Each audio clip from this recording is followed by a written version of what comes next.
Chaitanya Manupustam Sthapitam Yena Bhutale Swayam Upakaramayam Narati Swavadantikam Namaham Vishnupada Krishnapasa Bhutale Shrimate Bhaktivedanta Swamini Namane Namaste Saraswati Deve Govani Pajayine Nirvishesha Shunyavadi Pasatari Satarine Vanchakapa Juvasa Kripa Sinivevacha Patitanam Pavanebhyo Vaishnavebhyo Namo Namaha Jai Shri Krishna Chaitanya Pavanityananda Shri Advaita Gadada Shri Vasadi Go Bhaktamanda Hare Krishna Krishna Krishna Hare Hare Hare Rama Rama Rama Hare Hare. Okay, so you are all hiding here with switched off video. Don't you want to show yourself a little bit so we can see you, just to make things a little more personal? Oh yes, there, Hare Krishna. A few known faces. Thank you for joining us. Yeah, so let me just say a few words, technical words. I want to introduce you to Eldar Prabhu. He is my technical assistant. He wrote you a little welcome message there, and he also gave you a link where you can download the materials, because most sessions have quite a few quotes from the Bhagavatam, and it's just much easier to be attentive if you can read along. Today, not so many quotes from the Bhagavatam, but tomorrow will be a lot of quotes. So, and if you have any questions, please send them to him. Sometimes there's so many questions and we can't answer them all. So he will have to pick out a few, preferably those who are really to the topic and those who are short and to the point. So then also let me give you a little overview. Usually I give this course in Mayapur every year, and it has 5 sessions. So we will have a session today, tomorrow, then Wednesday, and one more weekend, Saturday, Sunday next week. So 5 sessions all at the same time. And these sessions are pretty systematically building on top of each other. So if you want to get the deepest transformation, it would be good if you can fit it in that you attend them all. Then you get really deeper insights. All my courses are very systematically arranged. So if you just come once here and half an hour there, you will not get much out of it, you know. And yes. And yes, let me give you a little bit about the contents. So especially today will be mainly an introductory session to the whole topic of Vanaprastha. And then there will be also 2 sessions where we talk about deeper aspects of death, leaving one's body. Because after all, Vanaprastha Ashram, this is preparing for death, you know, so very helpful to actually more deeply understand what happens there, what is going on there at that time, and how do we prepare? I mean, I find this topic very intriguing and fascinating, and yeah, so there will be 2 sessions where we talk a lot about death, and then the whole journey will close with a discussion on chanting the holy name, because that is the main and foremost thing, you know, during the Vanaprastha Ashram, we want to deepen our chanting. So the final concluding session will be about chanting. So yeah, in this way, I have prepared this nice little journey there for you. So I hope you will stay with us and take part. And usually the way I like to work is that I first like to give a few, I would like to present a few things, but then I do stop for questions. This is actually my second course I'm doing on Zoom, so it's always still a little new for me. Usually I like to be very interactive but yeah, over Zoom this is not so easily possible. And also usually I have 5 sessions at 3 hours, but we have 5 sessions at 2 hours. So I am condensing it a little bit, especially by not being interactive, we save a lot of time, actually, you see. But nevertheless, I do want to give, opportunity for discussion and for questions and so on. And the way we did it last week with our seminar, that after the 2 hours, we basically wrap up and finish. But then anybody who wants to stay on and maybe say something personal or whatever, or if there's more questions, I'm happy to stay on a little bit. So in the last week's seminar, I was saying hi bol to the Bangladeshi devotees and this and that. So, I'm a personalist and I like to connect personally with people. And it's similar like when you give a seminar, often after the seminar finishes, people come to the speaker, they want to, talk a bit and interact personally and so on. And I always really like doing this. So, yeah, so we can also give a little bit of time and opportunity for that if you like, but, if you had enough, well, you just log out and leave the conference, so it's up to you. Okay. Yes. So I think we can start with the introduction. Have you all got this materials in front of you? Yes, you have them? No. Tina is shaking her head. Well, there is this link. Elder Prabhu sent out the link and you can download it from there. Right? I hope you're all clever and you know how to do this. So don't ask me how to do it. So in any case, let me just introduce the topic in such a way that already in the advertisement I wrote this topic of Vanaprastha Ashram. This is not only for people around 50. This should be general spiritual education for everybody. Everybody has to know, what is this Vanaprastha Ashram all about? And if people, even when I give the course in Mayapur, I often have very young devotees, 28-year-old bhaktas or something. They want to know, what is this Vanaprastha Ashram? And if people have this spiritual education, then people can plan their life accordingly, right? Then they will not get married when they're 48, because they know, Prabhupada says it throughout the Bhagavatam again and again and again, that around 50, it should be the Vanaprastha Ashram.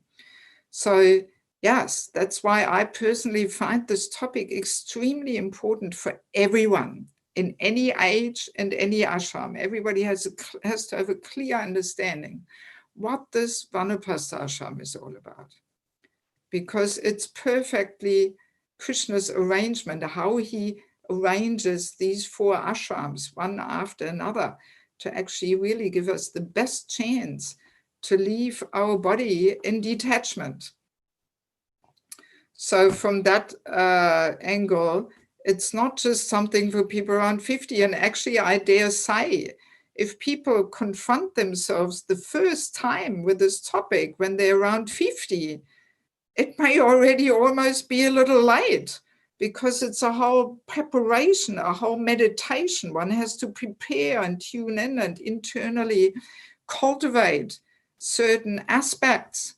So, if we only hear about this the first time when we are over 50, it might not even be so easy, to really cultivate the right mood. But if we know this already at a younger age, then we have a different outlook on life. And actually, I remember I was once at a wedding, and this comment was made in a wedding lecture or address, you know, that I can't even remember who it was, but that person was making this point. Actually, if we enter Grihastha life without having a clear idea how to get out and how to move to the next ashram, already failure, already, you know, we start with the wrong plan. And even materialists, they make plans about their old age and, you know, the whole life insurance, you know, pension concepts, and they're planning. So in the same way as a devotee, we also have to plan.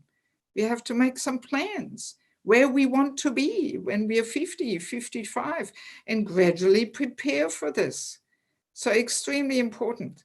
But we can almost say this Vanaprastha Ashram is not established in ISKCON.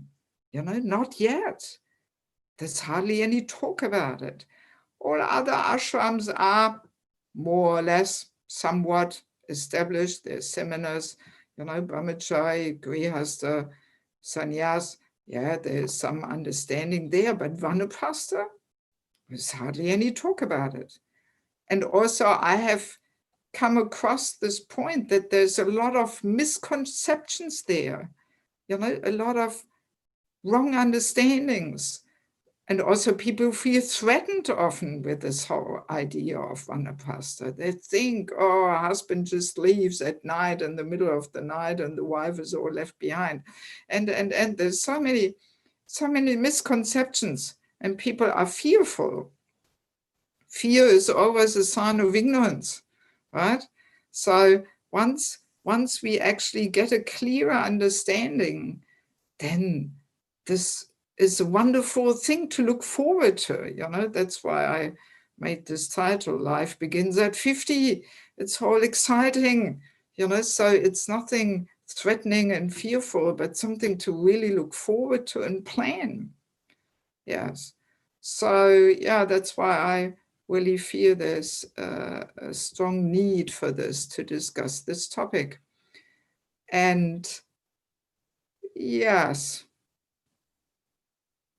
as I said, as we get the education, then it hopefully will manifest more in due course of time. So, and also the whole topic is very much connected with the topic of culture. Some of you may know I have established this little institute for spiritual culture, and I put all these different courses together, and now I'm in the process of putting these courses into book form. And sooner or later, I hope I will get the chance to also put this course into book form, because as book, it can reach so many more people, really.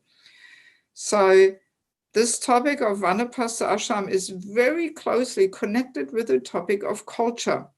And that's exactly where I want to start today, that I want to quickly get an understanding here, materialistic culture, spiritual culture. What is the outlook in these two cultures on this last phase of life? It's very different in material life and in spiritual life.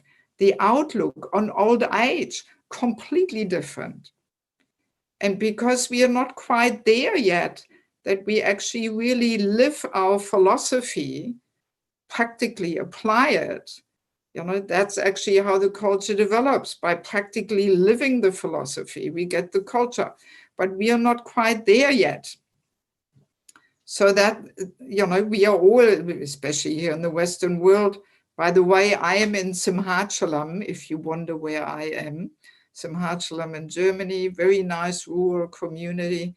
So by Krishna's arrangement, I got stuck in Simhachalam during this crisis in Germany, and I've had a nice time here, and it's been really, I mean, we don't even feel anything here of the whole lockdown and so on, even though in Germany now it's getting really tight again, and probably the shops will close in 10 days and so on.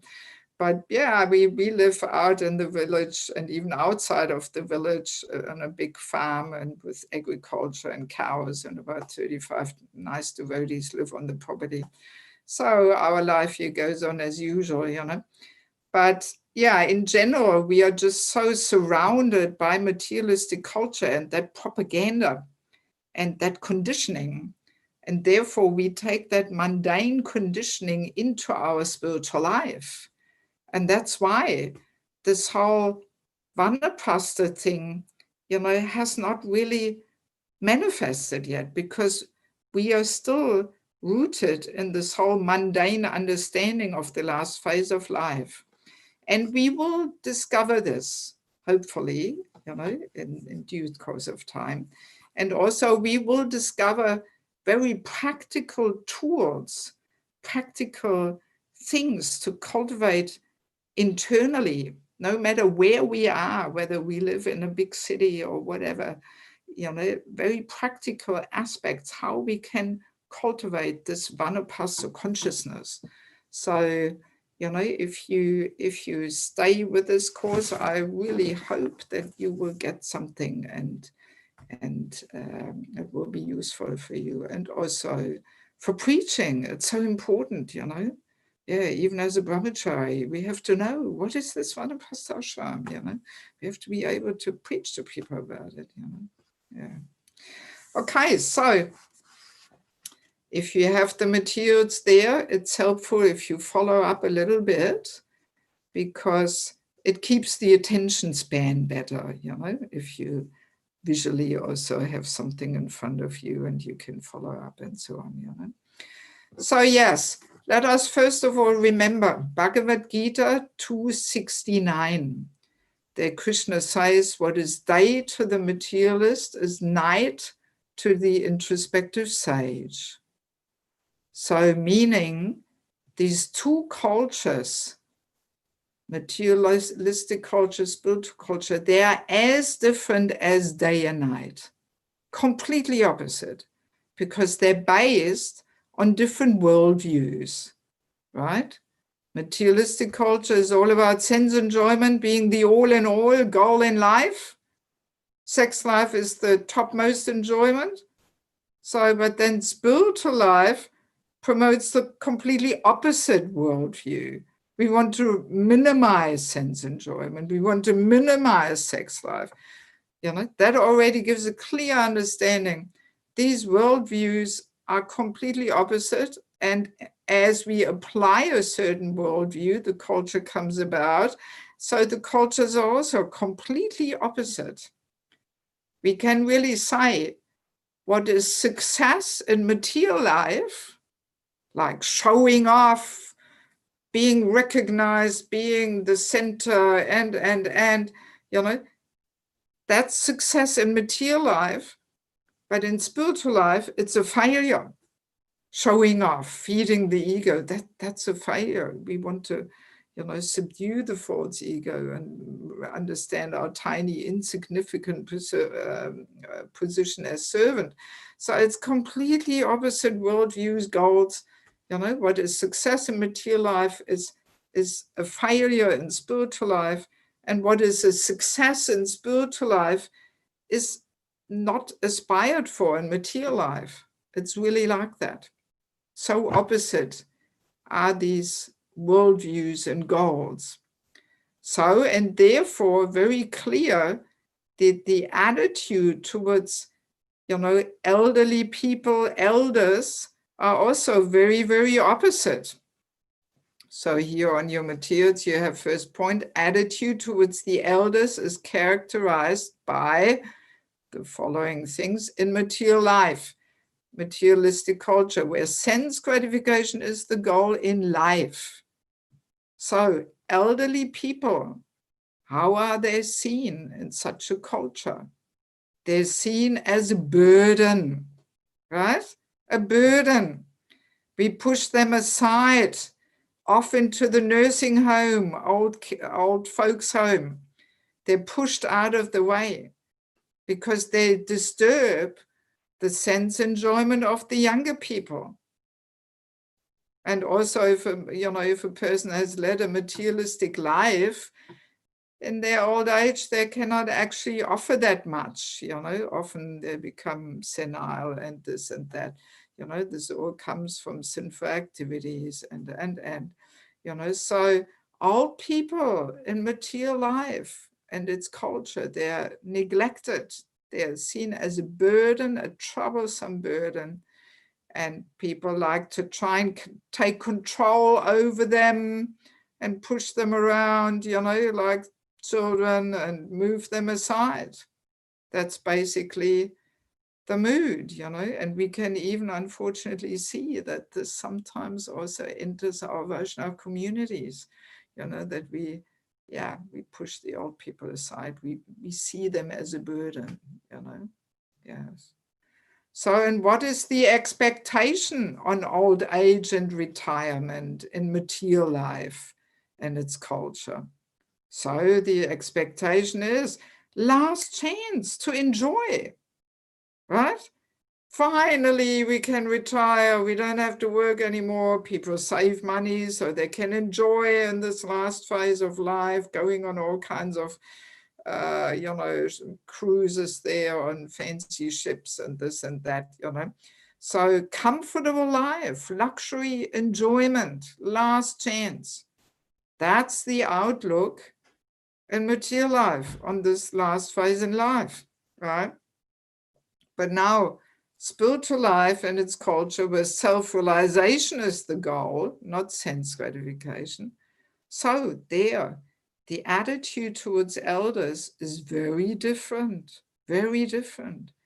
You know, there is respect given to the seniors. They're the elders, the village elders, where we inquire from them.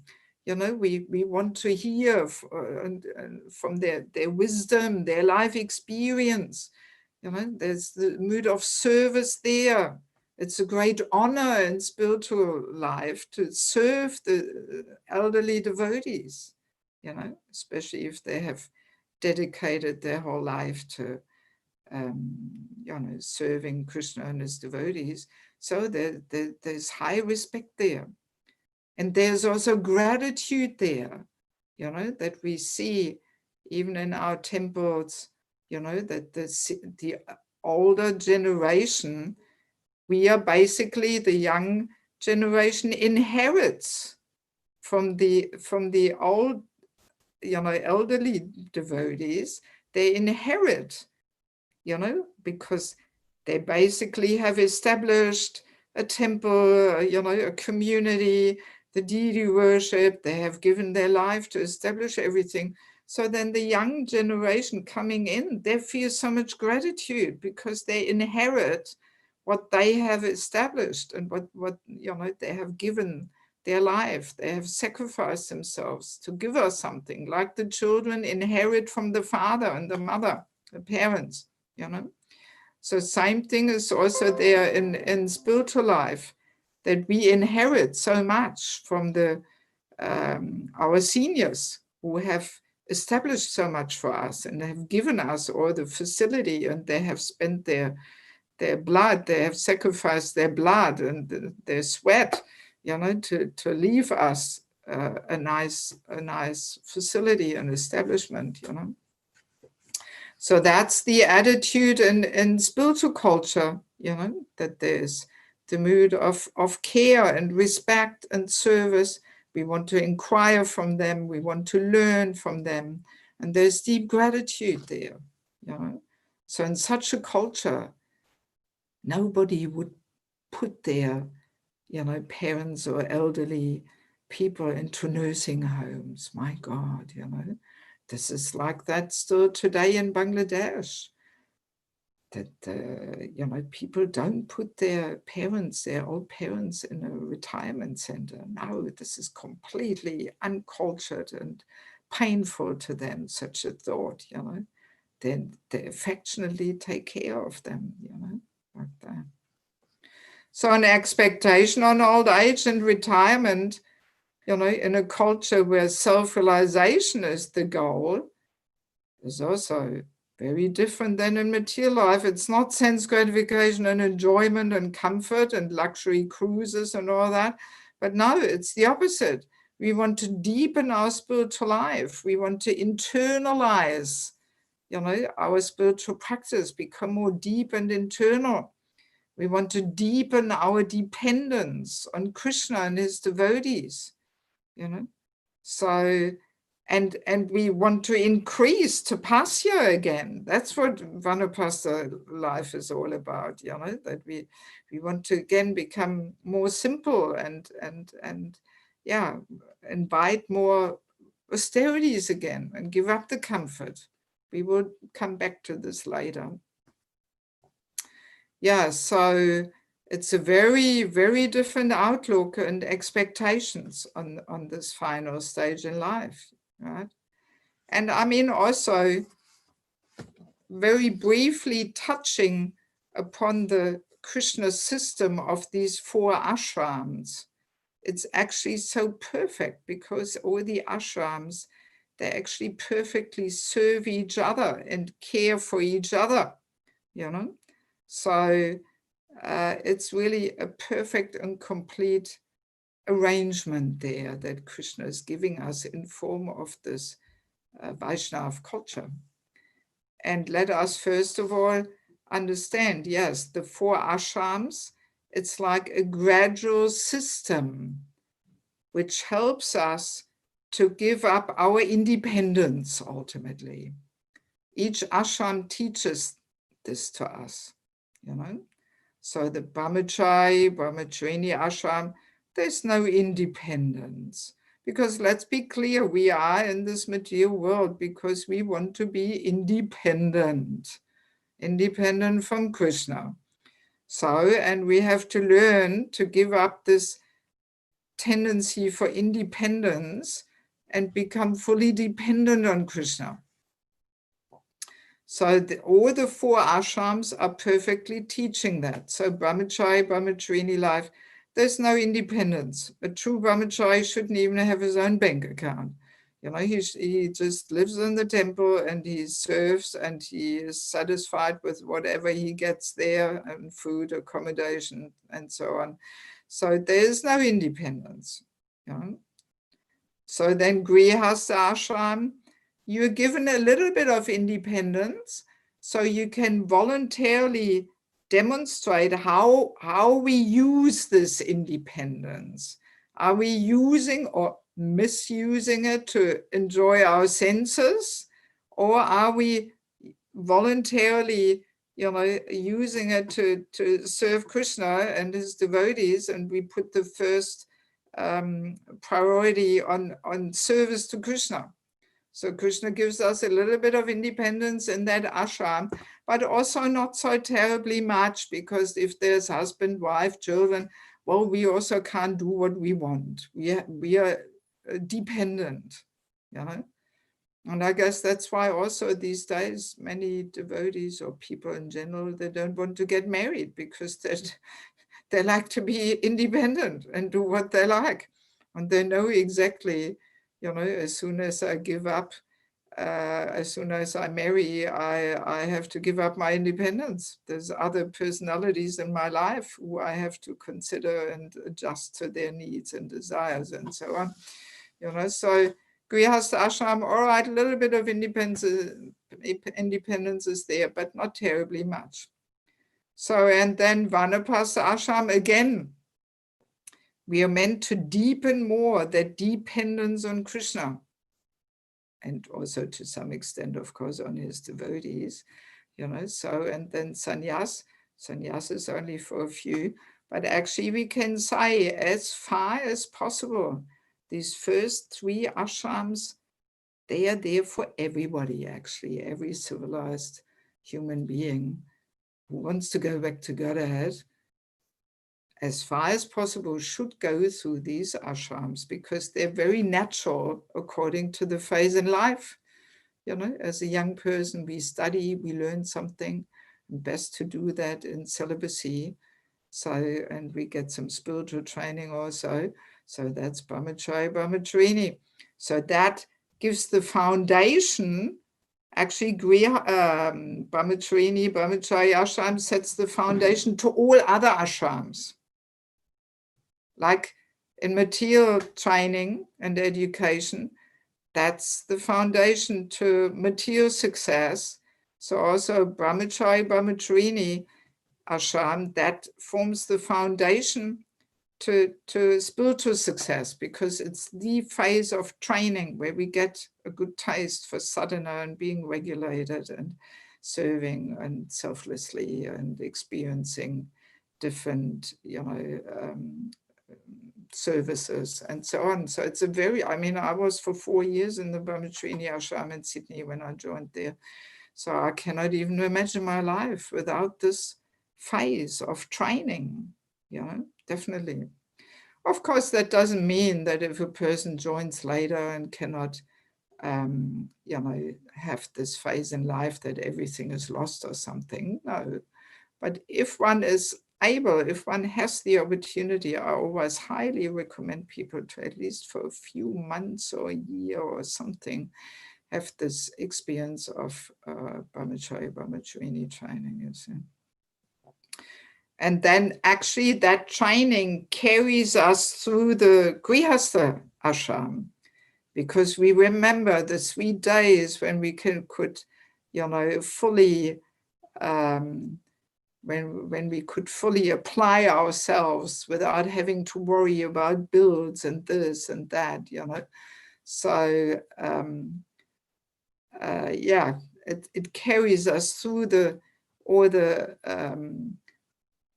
responsibilities which come there in Grihastha life, because we have that longing in the heart, when will the day come when I can again more serve and preach and do so many things which now I may not be able to do while I have children and.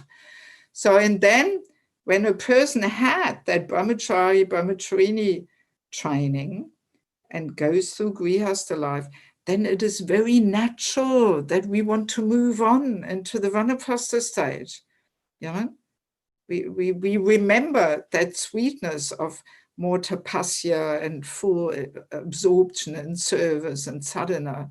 And that's what the Vanaprastha Ashram is all about. We basically, go into that mood. And if we had some little experience of that mood as Brahmachari, Brahmacharini, it will be completely natural to move on, right? Yes. Just sharing from my own life, I was Brahmacharini for 4 years. Then I was married for 10 years. And my husband left Krishna consciousness when I was 40. That's 22 years ago now. Now I'm 62. So, and for me, it was very natural to move on into the next phase, because I had spent 4 years in the Brahmacharini Ashram, But if I had not had that experience, then maybe it would have been more difficult for me to move on to the renounced phase of life. But because I had a solid experience, I was already Brahmin initiated and traveled a lot and did so many exciting things as Brahmacharini in those days.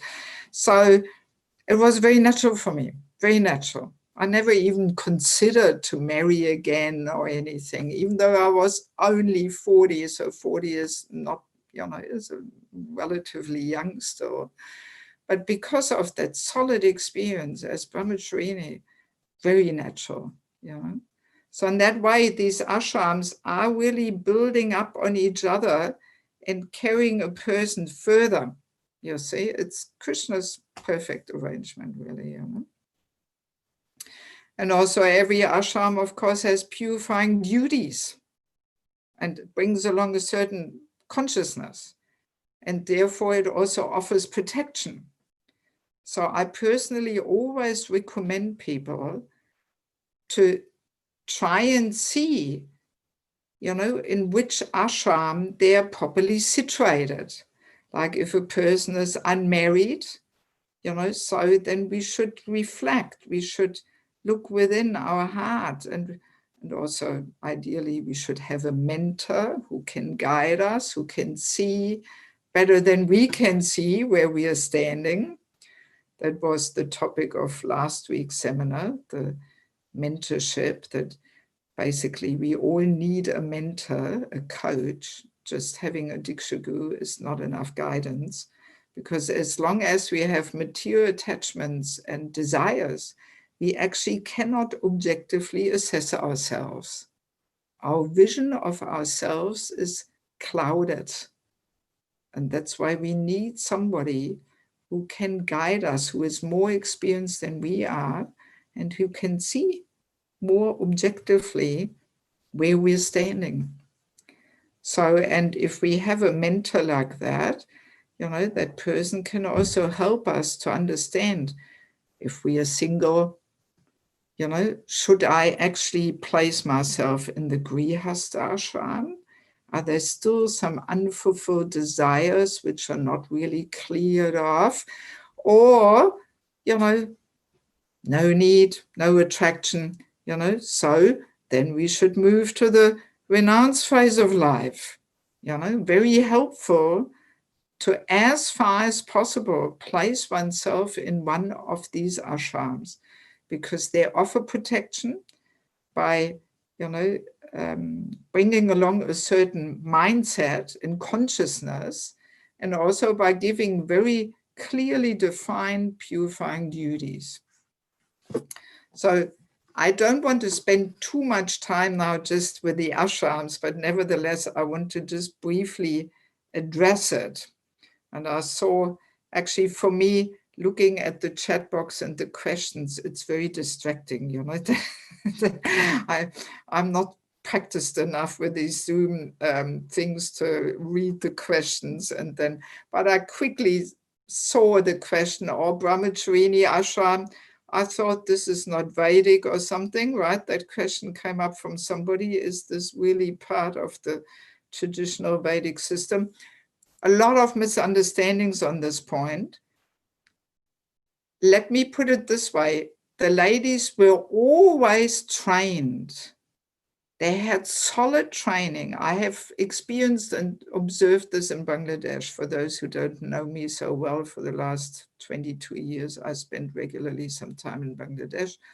And Bangladesh is the place to directly experience our Vaishnav culture, because it's East Bengal, it's the place where most of Mahaprabhu's associates come from, and the culture, because it's a Muslim country, that has preserved our Vaishnav culture there, even though that sounds also a little paradox.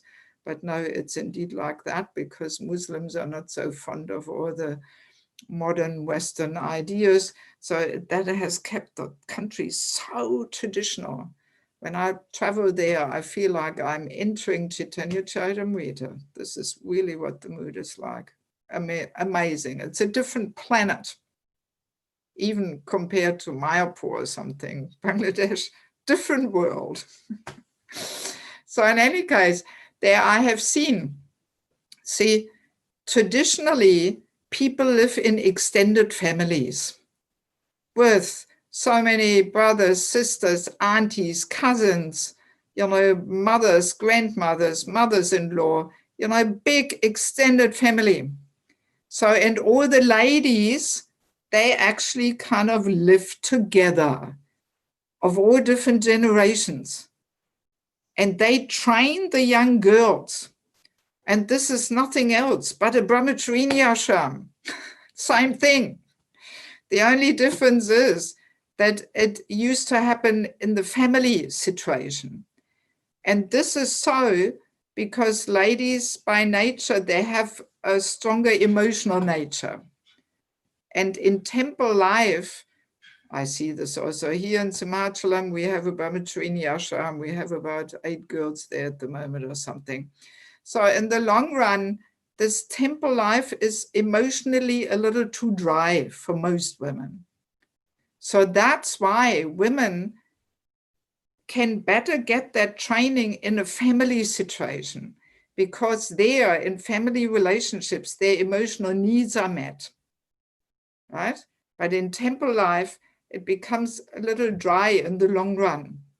So that's why traditionally there was no Brahmacharini ashrams at the temple, but the girls were trained at home, just like in an ashram. The training starts when they're 7, 8. They learn how to cook, how to clean, how to bring up their little brothers and sisters, how to take care of a baby. They learn this all from young age. And then also, you know, Shastra and Puja and musical instruments, they learn it all. So, and then when they're 16, 17, they're ready to be wife and mother. That's the training traditionally. And this is still going on in Bangladesh like that. The young girls are trained by all the family members, you know, the aunties and mothers and grandmothers and. So, and when Prabhupada came to the Western world, he could see, well, first of all, people don't live in extended families and parents are not devotees anyway. So, but the women need training. We women play such an important role, so we have to have some solid training. We are the first guru to the child, and you know, the whole spiritual atmosphere in the home is mainly created through the feminine energy. You know, so women play such an important role. They have to be well trained. So, and that's why Prabhupada started the Brahmacharini Ashram. But women always receive training, yes. So this whole idea that, oh, women don't need this Brahmacharini life, this is a misunderstanding, you know, misunderstanding. So they need training, and yeah, now we have it in ashrams, and at least for 1 or 2 years, I always advise it to every lady who is not situated in family situation and has no duties and commitments towards family members and is in a younger age. It's always such a benefit to experience this, you know, ashram life. Very, very beneficial. Yeah, so brahmachari life, the main duties is study, developing the service mood, dependence on guru. You know, we have this instruction, brahmachari, he goes out and collects for guru, and if guru forgets to feed him, oh, well, too bad, he won't eat. You know, so that's the mood of brahmachari life, complete dependence on guru and authorities, and austerity. That in a nutshell is, you know, the brahmachari duty. So then grihastas, they actually are meant to provide for all the other ashrams, including Vanaprastha Ashram. That is also not established. We will get there, you know. But that's why also, you know, anybody has to know what is this Vanaprastha Ashram all about, because the grihastas are meant to provide for them, actually. And the young devotees are meant to inquire from them and learn from them and benefit from their life experience and their wisdom. So that's why everybody has to know, you know.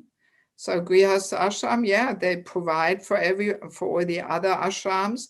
Their main duty is to give in charity and to receive guests in their homes.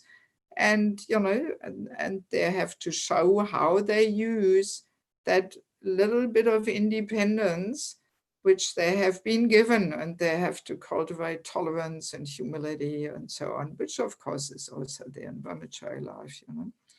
So, but then, yeah, Vanaprastha Ashram, actually their main contribution is the topic of what we discussed last week, to actually serve as a guide, as a mentor. And at that point, I do want to, you know, show you, I've put a book together on this topic, Sheltering Relationships. This is actually almost the foundation to this topic of the Vanaprastha Ashram, is this book, actually. So if you don't have this book yet and you want to get it, then please send a message to Elder Prabhu. It's also available on Amazon. You can download it on Amazon also, or depending where you live, I can send it or whatever, or I can tell you which is the nearest temple who has it or something. I highly recommend it, because this is the whole topic of that we all need shelter, we need a mentor, and eventually we should become a mentor ourselves and give shelter to others. So that is actually the main and foremost contribution what the Vanaprasthas give. And this is not established at the moment, you know, and that's why most devotees run with all their family issues. Where do they run to? To the sannyasi diksha guru, you know? But this should not be. A sannyasi diksha guru should not have to deal with all these family issues. I've had Maharajs telling me privately that 75% of all their time and energy goes by in advising their disciples with their family issues. But this is completely inappropriate, you know. Sannyasi is not meant to advise his disciples with family issues. The Vanaprasthas are meant to do this, you know. So, but because the Vanaprastha Ashram is not established, that's why we all run to our sannyasi diksha gurus with our issues, you know, but their function is to preach about chanting the holy name and developing pure devotional service. They're not meant to advise us in family issues. So. Yes, so let me see, what else do I have here on my list? Yes. Let me see. Well, let us quickly have a look if we have some questions there. But really, please do me one favor. If you want to ask a question, only ask questions about what we have discussed, because there's so much more to come, so much more to come. So we don't want to jump ahead and discuss now things, you know. Oh no, the book on Vanaprastha is not out yet. This book is not on the Vanaprastha Ashram, but it is about the highly important contribution which the Vanaprasthas are giving, which is giving shelter, serving as a mentor. And the author is my humble self. Because I've got a whole seminar on this too, and now I'm in the process of putting all my seminars in book form. So yeah, so it's not on the Vanaprastha Ashram as such, but about their contribution, right? Okay, is there any question about just what we have discussed so far? So for more direct service to Krishna in comparison to what?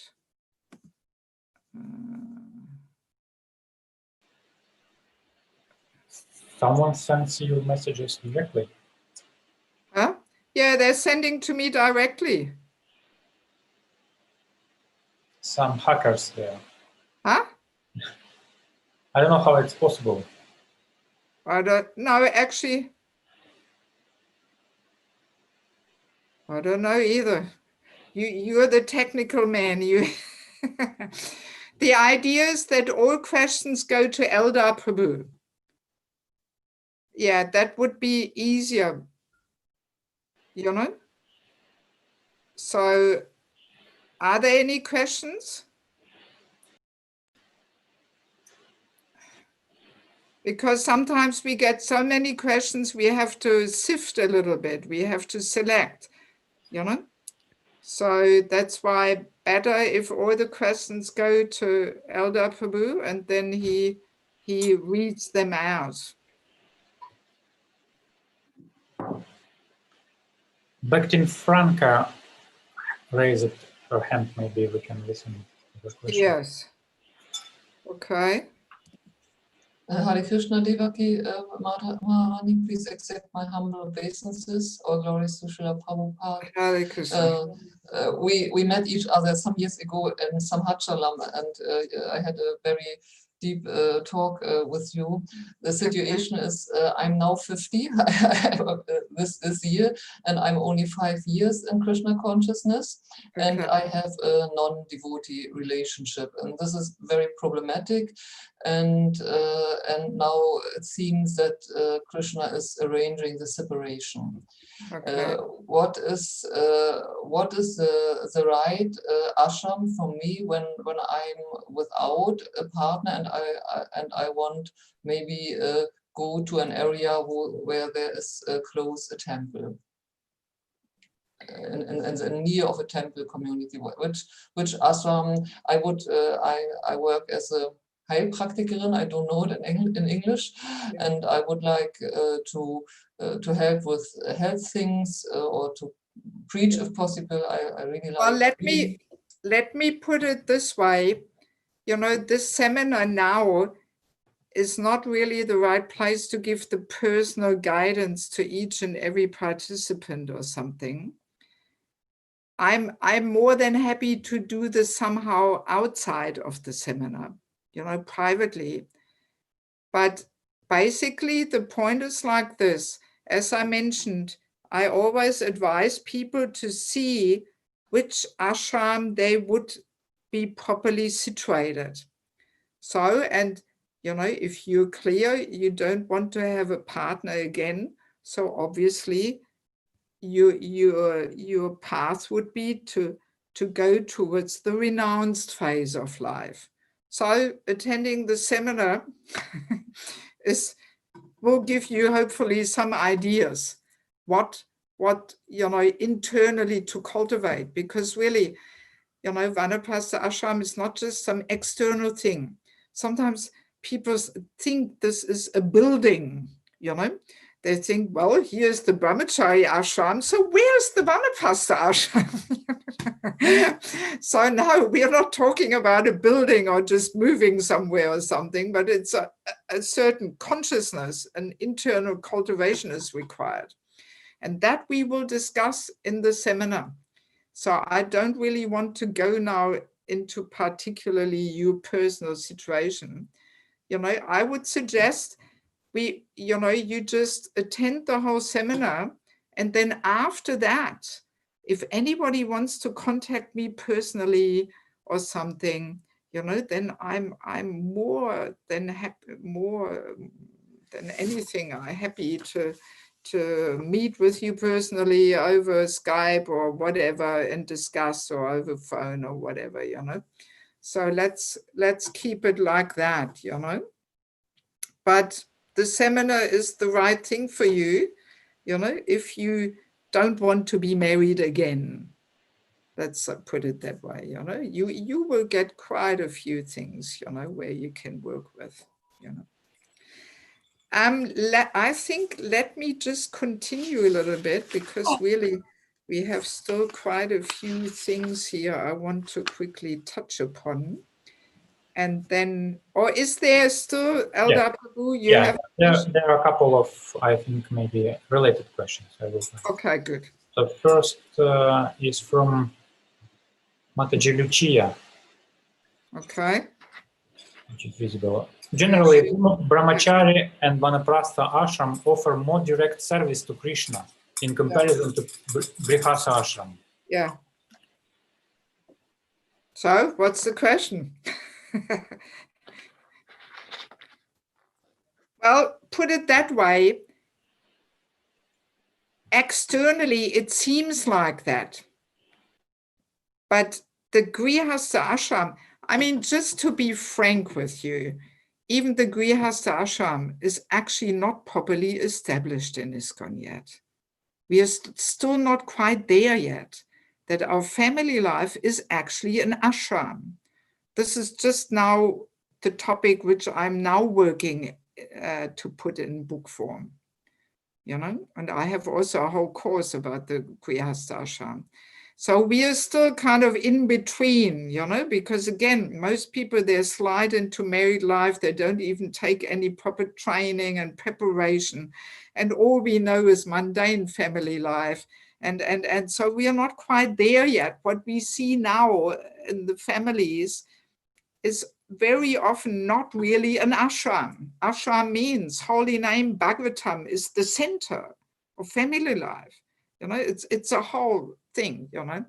So, but the point is, Grihastha Ashram, it seems like there's not so much opportunity for service, but the main purification takes place internally, because to keep a family together is such a challenge. you actually have to become a humble servant. You actually have to let go of your false ego and to really train the children that they become strong devotees. And, you know, the whole Garbhadan Samskara, how to invite a special soul to take birth in our family. It's a whole big topic, you know. So it seems like there's not so much, you know, service there, maybe, because there's so many other responsibilities there, even though in the Grihastha Ashram, one can also do a lot of things. And as we said, main duty is to provide, because the Grihastha has to earn money. So he gives in charity. He supports all the other ashrams and the temples. He feeds the devotees, invites the guests, and just husband and wife having to cooperate is such a purifying journey, immensely purifying. And, you know, how purifying it is just shows, you know, that it is not easy, you know, and that's why we have such a high divorce rate, because people often don't manage to cooperate, right? So that just proves the fact what a challenge it is, how purifying it is. And if we mold our family life into an ashram, it is extremely purifying. I have heard gurus saying, 30 years of Grihastha Ashram and you will be a pure devotee. Yes. Yeah, we have to look more deeply, more, you know, the purification is more internally, you know. And then after that, our purification, then we are ready to move to the next ashram of Vanaprastha Ashram. You know, so we should not, there is so much misconception there also about the Grihastha Ashram, that we think, oh, Grihastha life, it's all a deep, dark well, and it's all sense enjoyment. And no, if it is an ashram, it's not a deep, dark well, and it's not for sense enjoyment. You know, it's a whole different thing, you know. Okay, what else? Any other question, Prabhu? Yeah, there is a question from, almost the same question from two people. Shvetadvipa Prabhu asks, what can one do if one doesn't have the few years experience that you recommend in Brahmacharini Ashram and is currently in Grihastha Ashram? And Mataji China, almost the same. Does one has to go through all these ashrams, or can one skip? No, I mean, obviously, if you're married and you have children, you know, it's not that, oh, you have to go now into the Brahmachari or Brahmacharini ashram. No, of course not. I was simply mentioning this, and I did say that as far as possible, if there is an opportunity, we should take advantage of it. But if we don't have the opportunity, at least we should realize that we are lacking some experience there, you know. And for example, I have seen devotees, like, for example, if the couple is still very young and doesn't have children, then sometimes they say, all right, let's go both to the temple for 6 months and live in the ashram and get some experience. And then after that, we start, you know, establishing our family life with children, for example, you know. Or, you know, if there's already children and a job and this and that, well, at least we can be mindful that we are lacking, you know, certain experiences and training, and we can try and arrange things in such a way that maybe we can spend some time sometimes at the temple, do some different services in the different departments to get some training and experience, and you know, so this is the next best, to just see, you know, if one can somehow, at least for some time, dive more into temple life. Like here, Mahachalam has a guest house, you know, so often we have, even during summer, even during Corona pandemic, we had families coming, staying for 1, 2, 3 weeks, you know, and they were serving in the temple, coming to Mangaladi, and you know, so even such an experience is very wonderful, you know. So it's hard to answer in a general way. It depends on the person's individual situation, how one can somehow include a bit of a higher doses of temple life, and mainly the sadhana. You know, what makes temple life so nice is that the whole life is arranged around the sadhana, Mangaladi, Bhagavatam class, and, you know, Guru Puja, that we have this in the association of devotees. This is so highly purifying. So depending on our situation, you know, we can try that in our summer holidays, we don't just go to, you know, some, you know, beachy place or what, but that we spend our time at a temple and dive into service and Shravanam Kirtanam, you know, like that. Okay, anything else? Yep. From Columbus, Ramesh Prabhu. Are there any day-to-day practical steps we can take to make this transition from being fully active in material life to Vanaprastha? From what? From fully active in material life. Well, fully active in material life to Vanaprastha Ashram, that's a bit of a jump, you know.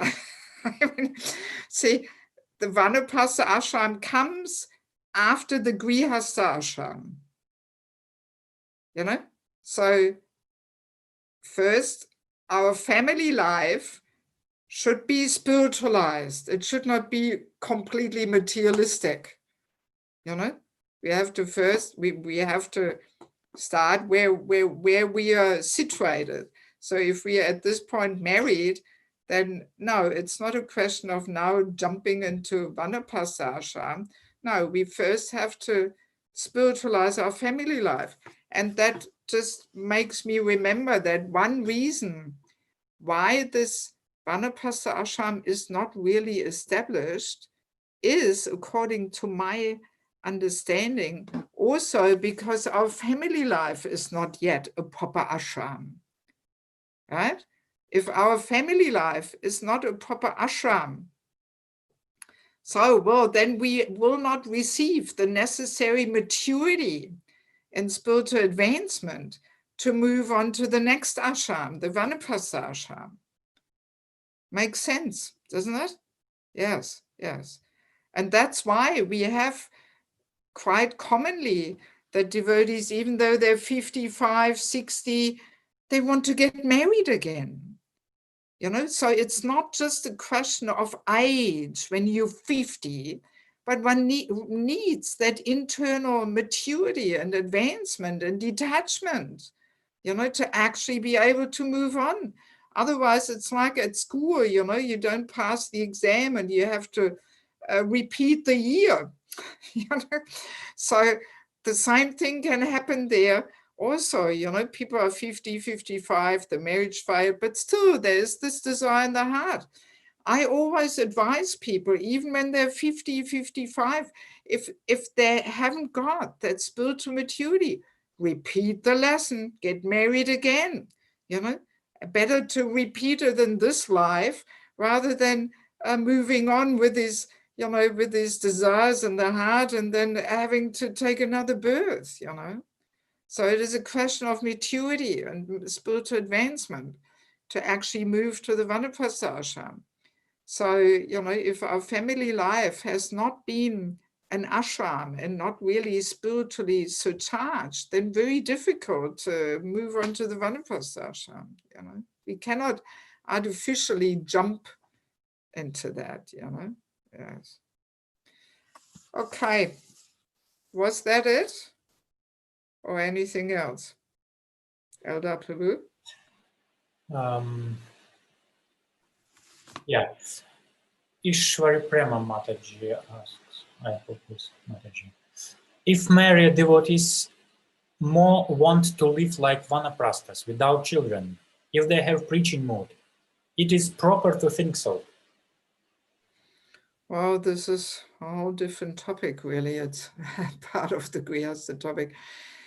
I mean, even there in regards to children, there's also so much immaturity in our society that we still think children are a burden, children are an obstacle. No, it's the other way around. If we actually take this topic of children seriously, you know, if we really give that living entity the best start to make this life their last life, if we, you know, invite a special soul to take birth in our family with Garbhadan Samskara. I have a whole course on children and Garbhadan Samskara too. These are so important topics, you know. When I put this course together on children, I realized if we take this topic of children seriously, it puts a whole different dimension on the Grihastha Ashram. Whole different dimension. Yes. So, you know, please don't think that having children is an obstacle and a disturbance and a burden. That's in material life, the children are a burden and a disturbance, and they're pushed aside, just like the old people.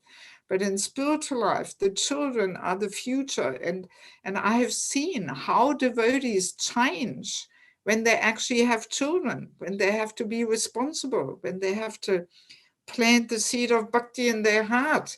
The men also, that their heart area really opens when they have to be a little affectionate and selfless. You know, it's a whole, I mean, you know, to get married and not wanting children, this already doesn't fit really, you know, because what are you going to do with your sex desire? You know, you have to use it in Krishna's service for inviting a soul to take birth in our family, you know. So, and I have seen ladies suffer like anything if they don't have children. You know, often when they're young, they think, yeah, no need.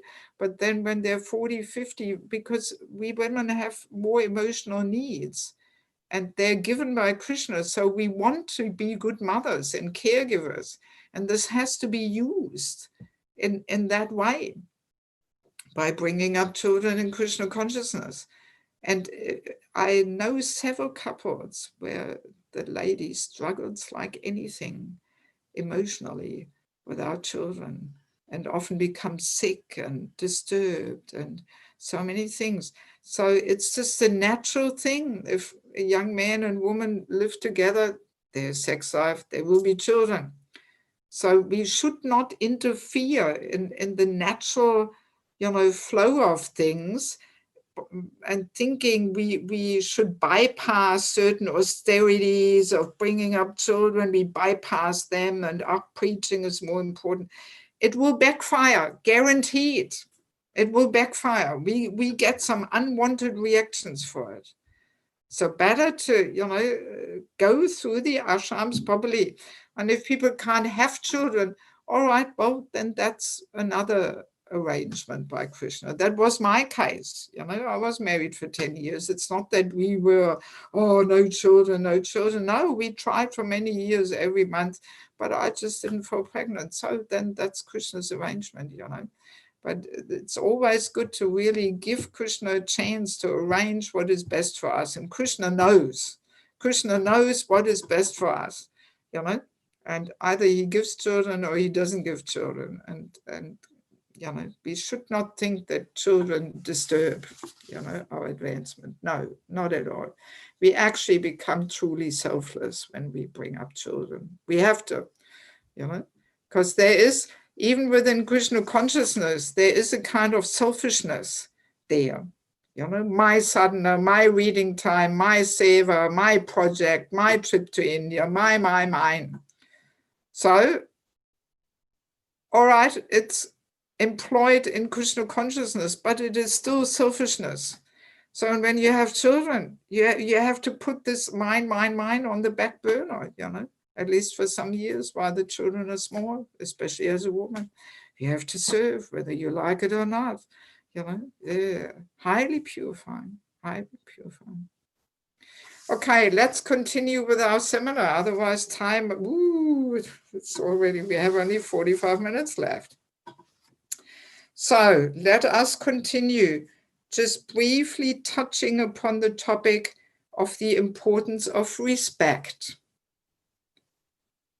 I also discuss this more deeply, once again, in this book. There's a whole topic on respect, because respect is like the foundation to spiritual life and spiritual culture, because spiritual knowledge is descending. We receive it from above, and that giving knowledge and receiving knowledge from above can only take place if the foundation of respect is there.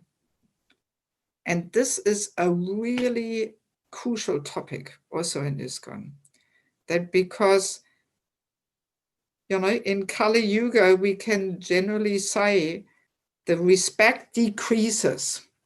In fact, even a culture of sense gratification goes together hand in hand with a culture of disrespect. Because sense gratification means you use others for your enjoyment in a subtle or gross way.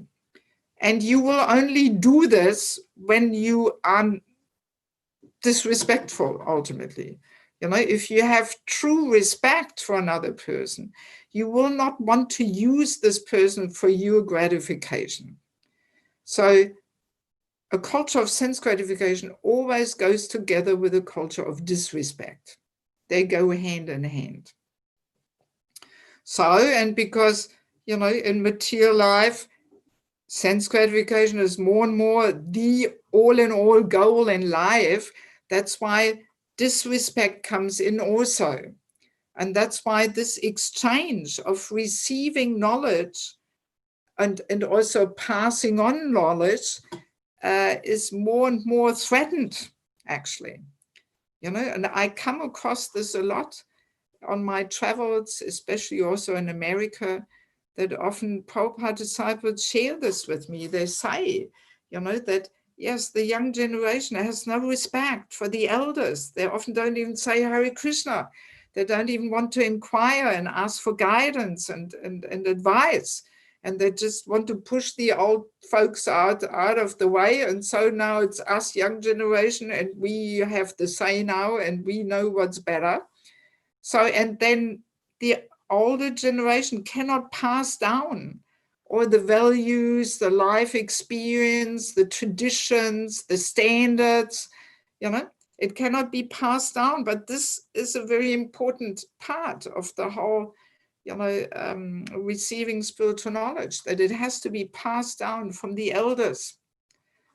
And this is a serious concern, you know, that if this does not take place, then the whole process of Krishna consciousness can easily completely water down, you know, and then every young generation brings in all their Kali Yuga ideas, and the whole process gets diluted and watered down.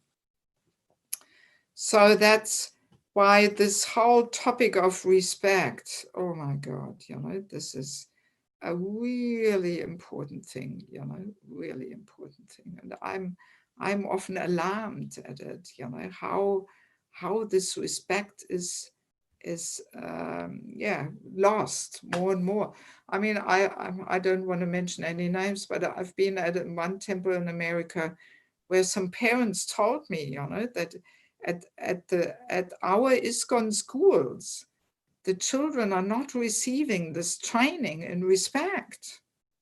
It has to be trained at very young age. I have experienced this in Bangladesh already when the child is 1.5 or something. It can't even talk much, but the child is trained that when there is senior devotee, you pay obeisances, you touch their feet. This is sadhu. You know, this is taught. And of course, the parents set the example themselves, you know. But our children in the Western world, we are not training our children like this. They're not trained in showing respect to the elders.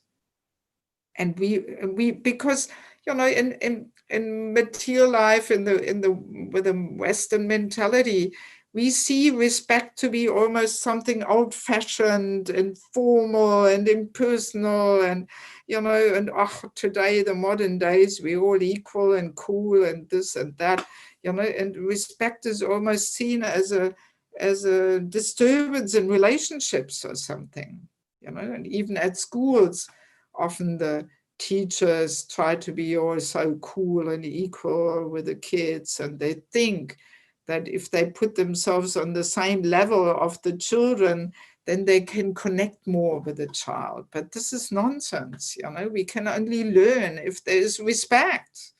Then we can receive something, So yeah, and I know some devotees in America who have taken their children out of our schools and put them into Christian schools. And they told me that the children, they're actually more disciplined and they receive more that training in respect. So, oh my God, when I heard that, I thought, my God, this is really sad, how is that, So we have to understand this importance of training the young generation in respect. Otherwise, we spoil their spiritual life, and then they cannot so easily receive all that life experience and wisdom that the seniors and elders and Vanaprasthas are carrying. They cannot take advantage of this because they don't have that respect to inquire and to serve them in a humble mood and be submissive towards them and all that, And that, then very easily this whole process of receiving knowledge is disturbed and lost, right? Yes. I mean, this topic of respect, we can say it's almost like enough materials for a whole separate seminar, you see.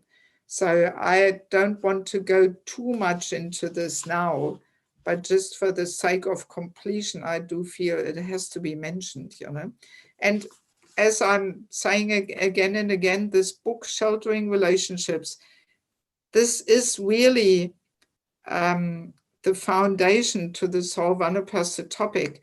And there I have a whole chapter about this whole topic of respect. It's all discussed in a very detailed way, So yeah, I can only humbly request you to maybe get that book from Amazon or something, or in hardbound if you like, and then you will get a clearer, you will get a clearer understanding and insights about this whole topic of respect. But we do have a couple of little quotes here, which I want to read from Krishna book in the introduction to chapter 85. It is the Vedic custom that the junior members of the family should offer respects to the elders every morning. The children or disciples especially should offer their respects to their parents or spiritual master in the morning. In pursuance of this Vedic principle, Lord Krishna and Balaram used to offer their obeisances to their parents, Vasudeva and Devaki. I mean, I have still experienced this in Bangladesh, sometimes I travel with the devotees, with the brahmacharis, and we do different programs in the villages, and sometimes they take me to their parents' house and so on. So I've seen how the brahmacharis are greeting their parents. They don't hug and kiss them. No, they touch their feet. It's really like in Krishna book, they touch their feet, and the parents affectionately, they rub their head, and give blessings. This is how they associate. Very sweet. It may look like, oh, this is pretty cold or something, but no, there's so much deep affection and respect there. And, oh, this is all very deep and confidential and internal, So they still associate like that. And I mean, we all know probably the story where Brahmananda introduced his mother to Prabhupada, and Prabhupada said to him, you should touch your mother's feet, pay obeisances to her, like that, So yeah, I mean, that is actually the culture, you know. There's so much affectionate dealings, and any more intimate relationship has to be based on respect, you know. The other quote is from Nectar of Devotion. Sometimes when Krishna was executing his duties in the assembly known as Sudama, he would ask the elderly members for good advice. By such activities, he is manifest as the Supreme Spiritual Master, the Supreme Executive Head, the Superior Intelligence, and the Supreme Power Protector and Maintainer. So in other words, even Krishna himself sets the example, you know, how we are meant to ask for guidance and advice from the elders, right? Very important. So the elders play this important role of, you know, they're embodying life experience and wisdom and self-realization, and they guide, and, you know, that's their duty. Yeah, so let us go to the next little topic here, various models of care for the elderly. In materialistic life and its culture, we have already mentioned retirement centers, nursing homes. You know, this is the main model of care for elderly, you know. And all right, there's also the home care service. My mother, by the way, she is 90 now. She lives still alone in some big house, and she has this home care service coming, some nurses coming in the morning, evening, and so on, you know. But yeah, difficult in the Western world as an elderly person, you know, very difficult, because there's just not that support of the whole society, you know, as in Krishna's system, there is so much support. We will get to that in a minute. And I mean, even in material life, at least here in Germany, there is still some understanding there that this exchange between the youth and old people is very important and beneficial for both sides. So I have observed, you know, that there is, for example, kindergartens, they often go take the kids and they visit nursing homes and the elderly people, and they bring them some flowers, and they make a little performance there, you know, they recite some poems or songs or whatever. And for elderly people, this is very charming and very sweet, actually, to have some contact with the children. And this is completely actually, you know, the idea of human, civilized, cultured human life, that the elders, you know, the old people should have some dealings with the kids. This is very beneficial for the old people, that they can pass down some experience and tell some stories, and you know, and for child, the elderly people, ooh, this is so awesome, you know. I remember when I was 5, 6, I had a great-grandmother. She was 90 and I was 5. I mean, this left such deep impressions on my heart. You know, she was for me like a saint with gray hair. And, you know, when you're 5 and the person is 90, oh my God, this is mind-blowing to a little kid, you know. So this exchange, very, very important, very sweet, you know. So just imagine if that great-grandmother would have been a devotee and she would have read some Krishna stories to me or something. Oh, this is very sweet and very, you know, really deeply affects a child's heart. And I mean, Prabhupada was always saying this also, that the, you know, the grandfather, there's more sweetness there than the father, you know. And the Prabhupada mentioned this in regards to spiritual father and grandfather also, you know. So yeah, very, very important exchange, very important. And of course, this is, you know, in material life, this is hardly even given anymore, you know, that the old people, if they're in nursing homes, oh, well, all right, the kids visit them, maybe the grandchildren, maybe once every blue moon or something, but there is no regular contact there anymore, you know. And I see it on my mother. She always becomes so lively when there's some children and she can, you know, tell them something and do something with them and so on. You know, it's very, very enlivening for old people, you know, and for the kids also very uplifting, especially if they give something spiritual, you know. Yes. In 12th canto, we have one quote here about, you know, the so-called care in material life in Kali Yuga. Men will no longer protect their elderly parents, their children, or their respectable wives. Thoroughly degraded, they will care only to satisfy their own bellies and genitals. That's the verse. And then in the purport it says, in this age, many people are already sending their elderly parents away to lonely and often bizarre old age homes, although the elderly parents spent their entire lives serving their children. You know? Yes.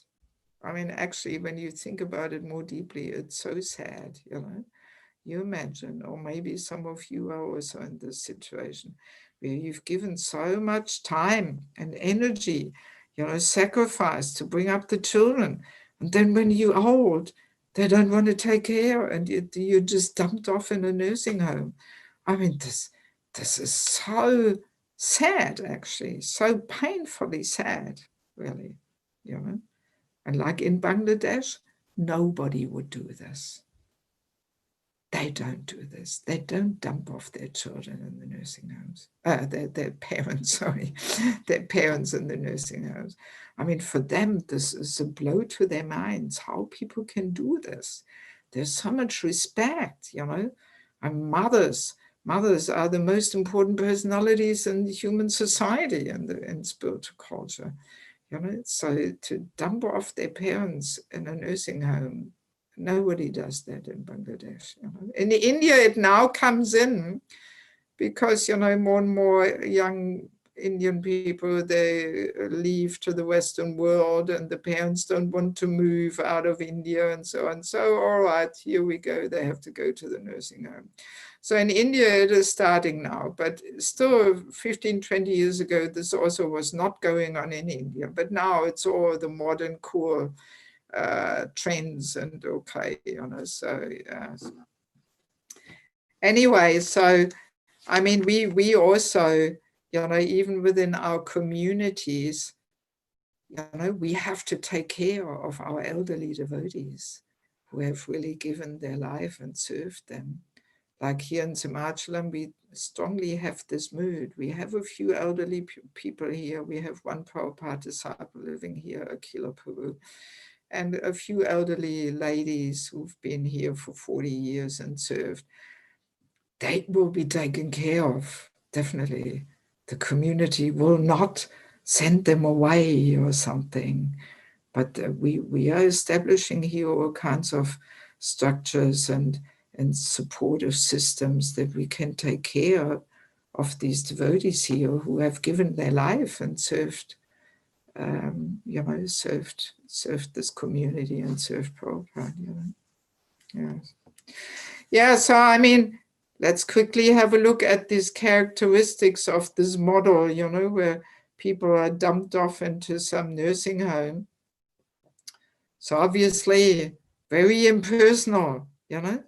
It's just, they're just taken care of by paid employees, you know, and time is money, all quick, you know. It's very impersonal, no affection, you know. I mean, these nursing homes, whoever has been in nursing homes, they're horrible. They're completely horrible. You know, it stinks like urine and stool in the corridors, and you know, there's not much stimulation. You're surrounded by senile people, and all people talk about is their diseases and when is the next meal or something. I mean, it's probably the most horrible way of spending your last phase in life in these nursing homes, you know. My mother is completely terrified of it, and she just refuses this idea of even putting herself in a nursing home. And she's pretty smart. She established a whole supportive structure, and there's all kinds of people coming and taking her out and reading to her and this and that. And now I'm spending also a bit more time since I can't travel. So over Christmas, I'll be with my mother and so on. And yeah, so she just refuses this idea of going into a nursing home, you know. And this is very, very intelligent, you know. So yeah, there's just absolutely no inspiring association, you know. I mean, even a Krishna conscious nursing home. Can you imagine the morning program in a nursing home? When nobody even can sing properly anymore, and you know, and oh, you know, it's horrible, horrible, you know. But if the old people are integrated in a whole community, like a big family, and they're all, you know, carried, you know, together, you know, and taken care of together, and they can have exchanges with the children and the other younger generation and so on. So this is how we are meant to spend, you know, the last phase in life, you know, and not in a nursing home, you know. Anyways, yeah, so definitely not very inspiring way of, you know, spending your last phase in life. So now in spiritual culture, different models of care. So we have to create supportive systems, you know, within communities, that the seniors and elders, they're taking care, you know, like that. And like in Ukraine, I usually spend a fair bit of time in Ukraine. I'm there in one community called Kharkov, is the city. And I spend quite a bit of time usually there, and I'm kind of trying to, you know, implement different ideas of spiritual culture and so on. So there I kind of started this idea of Varishta Vaishnavi or Vaishnava Ashram, which is basically the idea, yeah, we mainly have it at the moment there for ladies, that, you know, we give ladies the opportunity to fully dedicate their last years in life to serving. And we actually have a building, an ashram for this. And they have been married, usually as a rule, most of them have been married. They're around between, let's say, they're between 48 and 65 or something. And they have enough energy, that their health is good, they want to serve. They don't want to think of paying bills and working and taking care of their flat and all this. No, they just want to simplify their life and serve. And this works very nicely, you know. And of course, we don't just accept anybody and everybody there. People have to be in the ashram mood. They have to be willing to really, you know, simplify their life. We will come to these points anyway in due course of the seminar. So they can't just come with a whole furniture truck there or something, but, you know, just with a few little things, and it's the ashram mood. And yes, and depending on their, you know, natures and abilities and also health state, they serve, and they are an active part of the community. And then my vision is that, you know, part of this ashram is also a kind of a hospice, you know, where people, when it gets closer to the point, when we come closer to the point of death, of leaving our body, they shift into the hospice, which is fully equipped according to the needs when you're in a wheelchair, you know, that the bathroom is wheelchair, how do you say, suitable and so on. You know, you have to make some arrangements to actually really take care of the elderly people, you know. So, and then those who are in the Varishta Vaishnavi ashram who are still more healthy, they know sooner or later I will end up there. So it will be very natural that they also, as far as their own health allows, that they take care of those ladies who will be leaving now. And also that, and the same, opposite is the Brahmacharini ashram. So they also understand. So, you know, we as a younger generation, it's our duty to serve these elderly ladies and help them at their time of needs when they move towards the point of leaving their body. Because they also know, you know, after I have gone through the Brahmacharini ashram and then the Grihastha ashram, I may also want to just join this Varishta Vaishnavi ashram and give my life to service.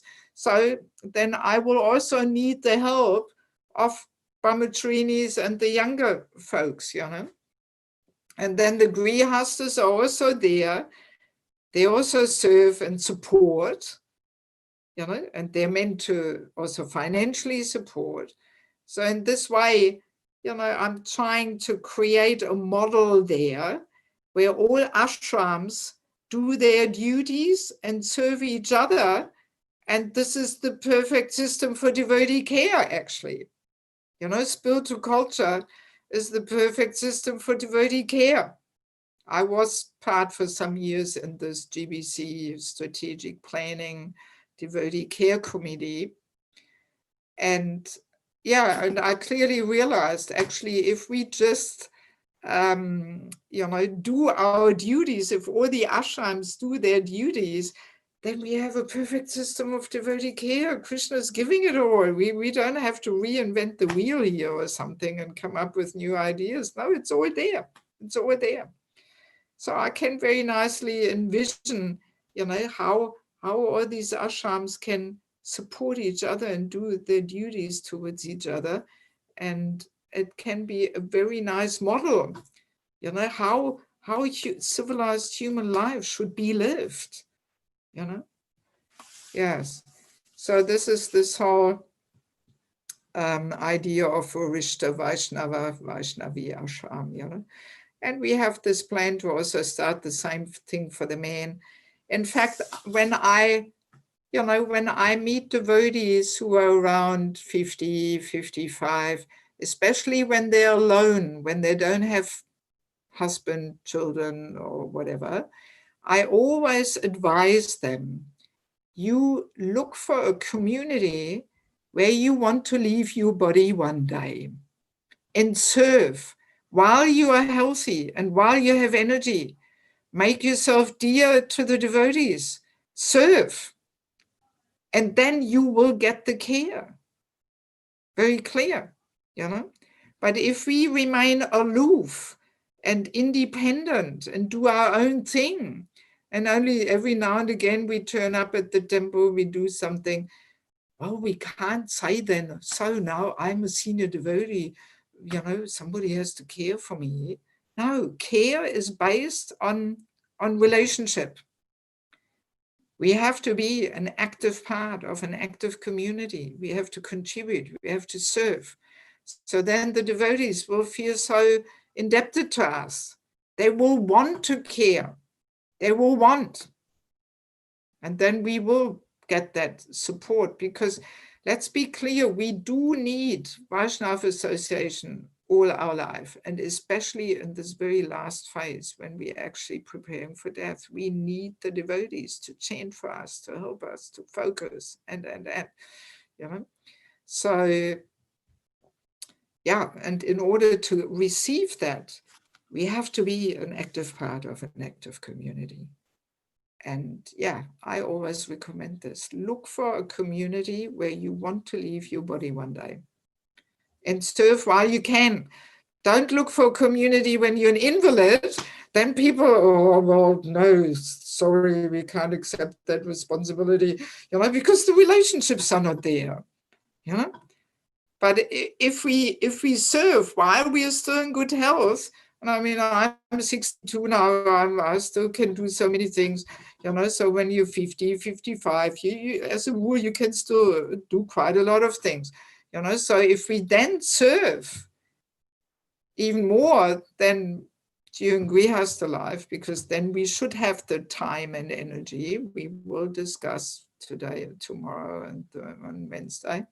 So then the care will come. The care will come. So very, very important thing to remember, you know, that we should really meditate. Where do I want to leave my body one day? Of course, we never know what Krishna arranges. You know, we may make so many plans and then everything comes completely differently. But still, we can't be too naive, and, you know, we have to have some plan, you know, where we want to leave our body one day and serve there. And then we will receive the support, and the affectionate relationships will be there, you know. And then we will not sit all alone there somewhere in a little flat or something, or end up in some Kami nursing home or whatever, you know. Okay, let me see. Yeah, so let's quickly finish this. Collect the characteristics of these models, you know. So if we have this support within a community, Varishta Vaishnavi or Vaishnava Ashram and so on. So, you know, that kind of model for care in old age, that is based on affection, based on respect, based on gratitude, right? A whole different thing than being in a nursing home there, you know. So like that, you know, as I mentioned, the different ashrams, they serve and care for each other. There's a very natural and uplifting exchange between all the ashrams, you know. And also interesting to understand, you know, in a community, when we take care of elderly devotees and maybe accompany them in that last phase of life before they leave, this gives a lot of realizations to the caregivers. You know, I have been in that I've had that opportunity where I have accompanied devotees, you know, up to the moment of departure. And boo, these are very powerful experiences. You learn so many things. You get deep realizations, you know, when you accompany a person in that phase of life. So it's very beneficial for the younger generation to actually, do the service and support devotees in that last phase of life. You know? Yes, and there is one more interesting quote from 3rd Canto, 30th chapter, verse 15. Before meeting death, one is sure to become a diseased invalid. And when he is neglected by his family members, his life becomes less than a dog's, because he is put into so much miserable condition. Vedic literatures enjoin, therefore, that the arrival of such miserable conditions, that before the arrival of such miserable conditions, one should leave home and die without the knowledge of his family members. Wow, that's a bit of a provocation to the mind. If a man leaves home and dies without his family's knowing, that is considered to be a glorious death.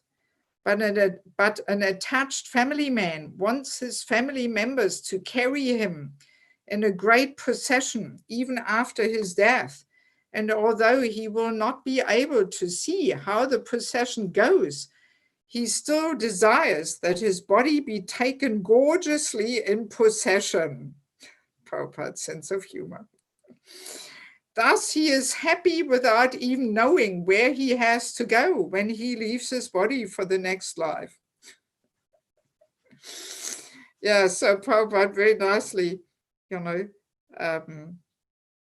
puts these two mentalities opposite, you know, that the attached family man, he wants his family members around there and be gorgeously carried, you know, big funeral, this, that, you know. But no, that is success for leaving for a materialist, but for a spiritualist, we will discuss, this is only the little introductory session here, but for a spiritualist, really advisable not to leave one's body surrounded by family members, because this family attachment is so deep, even if they're in Krishna consciousness, you know, not very advisable. I mean, Prabhupada goes so far and even says, you know, he should die without the knowledge of his family members. That's success, that's glorious departure, you know. So, but in any case, devotees we will need around us to help us remember and chant the holy name and so on, because, you know, leaving one's body, we will discuss it. It is quite a challenge, you know. So we need the help of the devotees as much as somehow possible, you know. That's why, for example, Prabhupada, he was always insisting that the devotees would not take him to the hospital, you know. And I really also hope for my humble self that I will not. I even made one of these legal papers there. How do you call them? You know, this, well, where you determine, you put into writing, you know, that you don't want any life extending measures and this and that. I made this already, you know, and I will really try my very best to avoid that I end up in ICU and all this kind of thing, you know. Yes, yes. So best to leave one's world, you know, surrounded by devotees chanting and so on, you know. Yes, yes. But one needs a lot of faith in Krishna, you know, in order not to panic in the last minute. Oh, quick, let me go to hospital. I want to survive. And all this, you know. Not so easy. It takes some preparation, you know. Okay, well, this was basically the introductory session. So tomorrow will be quite a long session, and most likely I expect that we may not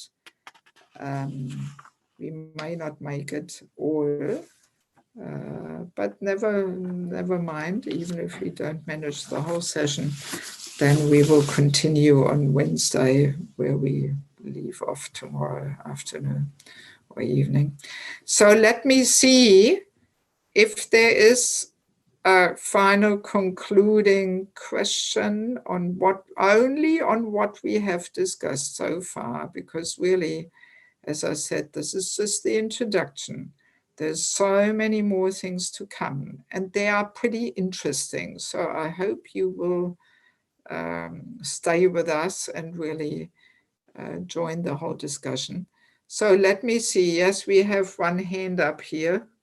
Elder Prabhu, can you look there? I mean, now maybe you can unmute those who want to ask a question, you know. Now we are basically through, and I'm happy to stay on as far as there are questions for discussion and so on. So can you unmute Apurva and Kamala, whatever, ... Okay. Jai Hare Krishna obeisances. Hare You met my Krishna. husband in Mayapur, Apurva Prabhu, and he bought a bunch of your books and everything. Okay. Anyway, I believe it's the end of the session, so perhaps we don't have time. But this sounds really incredible about the ashram you were talking about for elderly people. And Jayadvaita Swami, we did about a 3 months, once a week call called the Vanaprastha Adventure. Okay. And our conclusion really was that don't expect that ISKCON will be able to help you at all. I mean, first of all, many of our temples right now, at least here in America, there's more deities than there are devotees. And hardly any of them are living in the temple. And the young people, I don't see too many in America taking up like temple service and especially morning program or anything like that. And this was a very valuable point that you made about, you know, don't just show up when you're old and sick, but that is the situation. And what happens is, especially devotees may have to go someplace where they didn't serve. And the temples just feel totally unable to care for them. You know, it's a burden, first of all, physical space, you know, to have to rent an apartment or to live with the young brahmacharinis.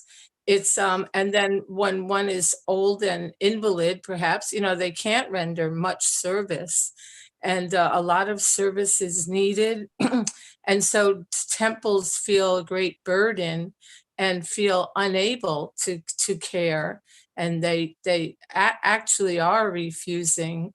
And then this is a good point, though, especially if they haven't rendered service at that particular temple throughout their lives, you know. Yeah. But this is very, very commendable, this ashram that you're speaking about, and I hope that it can be established more widely other places. Yes. And yeah, and I like the point about the respect, because at our local school, the teachers, I think they learned this from Montessori education.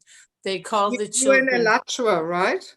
Or No, where? I live in North Carolina, North but Carolina. they call the students friends. So like you're saying, it's like friends, that's how they're addressed, as friends, you know, so it's kind of a different rasa. But anyway, thank you for this valuable contribution. And you said it was 3 days a week, but how many weeks, do you know? You mean now the seminar? It's Yeah. 5 sessions. So it's today was the first one, tomorrow Okay. second one, Wednesday third one, and then again Saturday and Sunday. So next week Okay. Sunday will be the last session, 5 sessions. Is this being recorded and made available, or Yeah. no? Oh, Yeah. it is? It Okay. will be recorded. Elder Prabhu is recording it, and it will be posted on the Facebook page of my Institute for Spiritual Culture. But of Okay, course, thank you. it is much more inspiring to have you there. Thank you. Not everybody just disappear now and you think, oh, well, let's listen on the recording or something, you know. Oh, well, my husband, I'm at a different temple because they lost their pujaris very suddenly from health. And I'm not experienced pujari, but they asked me to come in. You can see I'm in the pujari room trying to figure out how to do things. Getting a head start for the morning because, but yeah, thank you very much. It's very valuable education. See, one thing I want to add also, that really, because we don't value this contribution of mentorship, of guidance, that's Right. why in general, from a managerial point of view, the old people, you know, the managerial point of view is the main contribution is financial, how much money can people give and how much service they can do. So in an Totally. elderly person, you know, elderly body is not suitable anymore to run around and do a lot of service. We are not meant to do this, actually, you know, Right. and they also can't give lots of money. So that's why from a more mundane managerial point of view, old people have no value. They're not contributing in their eyes, you know. But unfortunately, you know, people don't realize this important contribution that elderly people give just by their presence and by their guidance. Like, for example, this ashram I started there in Ukraine, you know, I directly experienced how the whole mood in the temple changed when I had 3 or 4 of these senior ladies there, because they kind of set the mood, how to behave and how not to behave. And they were giving the guidance. And before we started this ashram, you know, there was sometimes quite a wild mood that the young girls were all, you know, unchaste and this and that and dressing inappropriately and behaving inappropriately, you know. And then I realized by inviting these elderly devotees, these ladies, to be there, it completely changed the whole atmosphere, you know. So Yeah, nice. yes. So we can't, you know, we can't see things from such a mundane view and think, you know, the only contributions is money and service, but just the presence of these elderly and more experienced and advanced devotees changes the whole atmosphere in a community. You know? Yes. Yeah, so, but as long as we don't realize how important it is to have a mentor, a coach, as long as we think just the Diksha Guru is enough, then we don't value the contribution of the Vanaprasthas to give guidance. You know, and then of course, how can the Vanaprastha Ashram manifest if we don't value their contribution, if we don't even understand the importance of their contribution? And I can see this often also even in Mayapur. There's so many, you know, senior devotees, Prabhupada disciples, they actually have so much to offer. They carry a whole wealth of life experience. But because this whole exchange of giving shelter and accepting shelter, of inquiring and guiding is not really deeply established, that's why we are missing out on this whole wealth and life experience that these senior devotees carry. And they cannot really contribute, you know. Right. So it's a whole topic, you know, and I very much, I'm aware of the fact that Jayad Vedaswamy, this is one of his topics too. In fact, I once met with him, you know, for several hours, and I went with him through all my materials because I also want to make sure I'm teaching the right thing here, you know. So I once met with him and went through the whole materials, and we had a whole discussion on this and so on, you know, so yes. Okay. Yeah. Okay. Yeah, so Okay, thank you so much for making your time that you're joining, and I hope you will be able to join us it's just again. that my husband couldn't figure out how to get on because he's at a different place, and I tried to coach him on the phone, but so he wants to hear the recording, but next time he'll know how to get on. And send him the link, you know, on the poster is the link, and it's so easy, and then he can be there, you know. Or you can listen to the recording, whatever, you know. Yeah, he'd love to be there. Yeah. Yeah. Okay, thank you. So do we have any other questions or anything, or anybody wants to connect on personal levels here or whatever? Is there anything else we have? If someone wants to ask something, to say something, please raise your hands virtually or just these hands and just ask. Nobody has sent you a question, a written question? Yes, I have something that I would like to address. So thank you very much for this inspiring seminar. It's very, I joined only 4 years ago, and this is the first time that I understood everything. So you're from Germany, right? I'm from Germany, yes. Okay. Yeah, exactly. So, and my day is filled, so I have all the time for Krishna consciousness. No? But I heard a lot of lectures. I was in many temples, and there was never such an explanation about the Vanashrama system and about the ashrams. Yeah. But I know that this lack, as you explained, is there for elderly people. No? The people are afraid to join the movement because what is when I'm old, I did all the service and then I'm sent away, no? And I have nothing then. So that was what I thought. Yes, it's really logic what you say, that we have to do the service in a phase where we are still healthy. Yes. But if you are not healthy and you, for example, if you join the movement later and you're already disabled and you're not in the position that you can do any service, you cannot expect, I understand that, but what can somebody do if he joins the movement too late? It's a whole system, I understood. You have the phases, you go through the phases, and that is all perfect. But if the point is that we Westerners, we are not accustomed to that. No? we are thrown in Krishna consciousness if we are lucky at a certain age. No? I was 56. So, and now I don't have the possibility to render some service. I mean, I'm still healthy and I will think about that now. But that would mean I have to sell a house, I have to move some, but here's the next temple is 350 kilometers from my house. So there's nothing here. That would change my whole life. No? Well, I mean, this is one important thing anyway, even during family life, that if we live far away from the next temple, it is indeed very difficult to make advancement.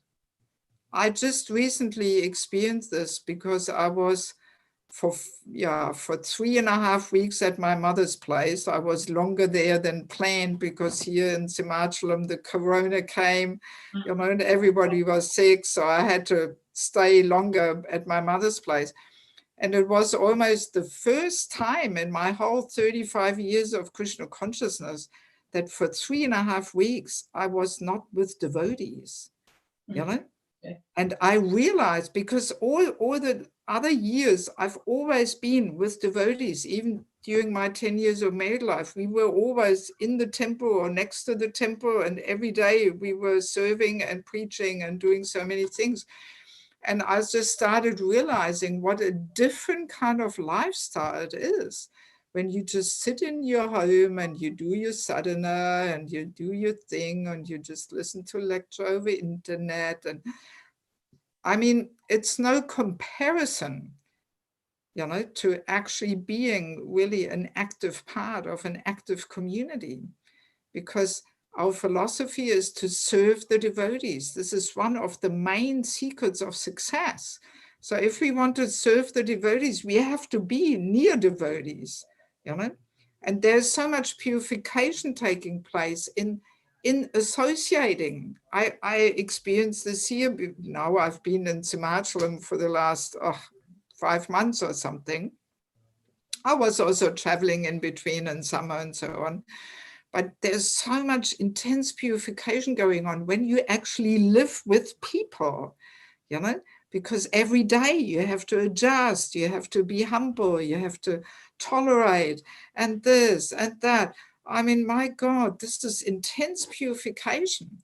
But if we sit in our flat far away from devotees, we are badly missing out on purification. Yes. So, and I guess that's why Prabhupada was also emphasizing so much to develop farm communities, but even in the city, like in Ukraine and Kharkov, that's a city community. But still, and I mean, America, there's many temples where many devotees live in walking distance to the temple. Los Angeles, Houston, even Melbourne in Australia, they all live around the temple. So the motto, even for Grihastha life, and this is a little off the topic, but anyway, we are basically finished with the seminar, so whoever wants to leave is welcome to leave. But, even Grihastha life, I have a whole course on Grihastha life. I'm always saying you have to live in walking distance to the temple. Then you can actually make really advancement. Walking distance to the temple. Yes. And then you can, go a few times. I was thrown into Krishna consciousness when I moved. I moved from Cologne to the very north of Germany. Because I was very ill. And here are no devotees. They don't believe in God. He is a nothing. And I was moving here. So, and then I met a devotee via Facebook, and it was so intense that I was attached. And then I traveled to the temples. Yes. And drove hundreds and hundreds of kilometers, but now with the corona, it's not possible. So, it is. Is it? Come to Simachalam. Now, I mean, see, this is how we show Krishna our eagerness. Rupa Goswami says the only thing we really need to have for pure bhakti is intense greed for Krishna, lolyam. So our greed for Krishna, we directly manifest, that we're willing to do anything, to be in the association of devotees. And I mean, now you're not too old and sick yet to move. You know Dara Mataji in Cologne? Dara, you know her? Who? Dara. Dara? Yeah. I think, yes. Yeah, she had her own house there, she sold it. I kind of pushed her a little bit. So sell your house. Oh, yes, she recently moved to the temple, right? Yes, exactly.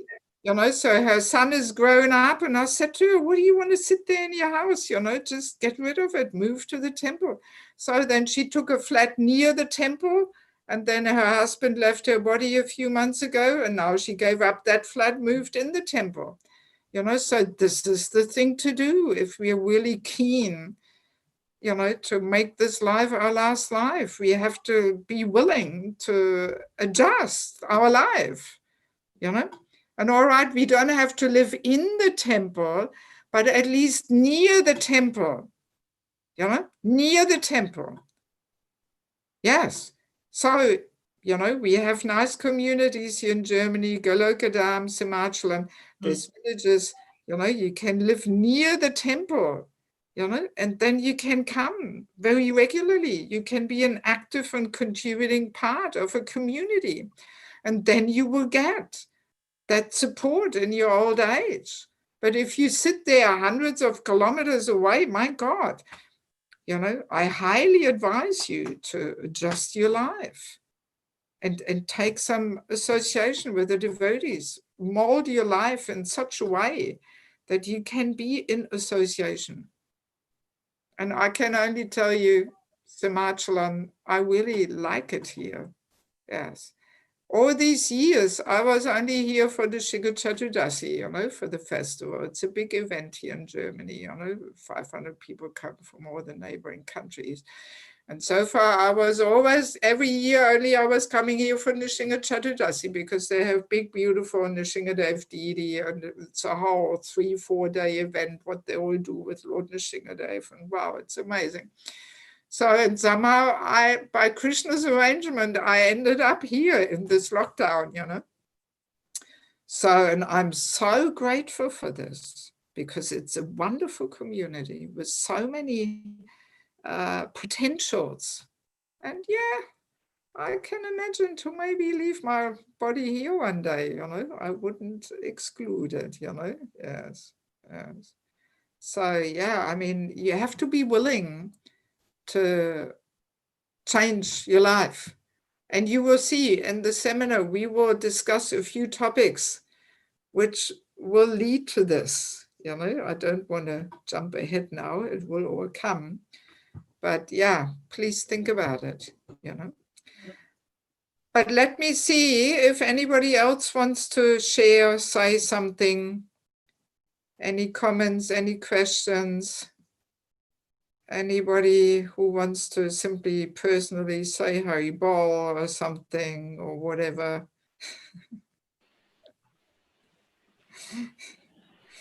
Yes. Huh? Marina Lini Radhi Kadasi. Okay. Where are you from, Mataji? Leicester, Mataji. You came to Leicester. Yes. I think it was last year, and you gave a few talks, which we were. Okay.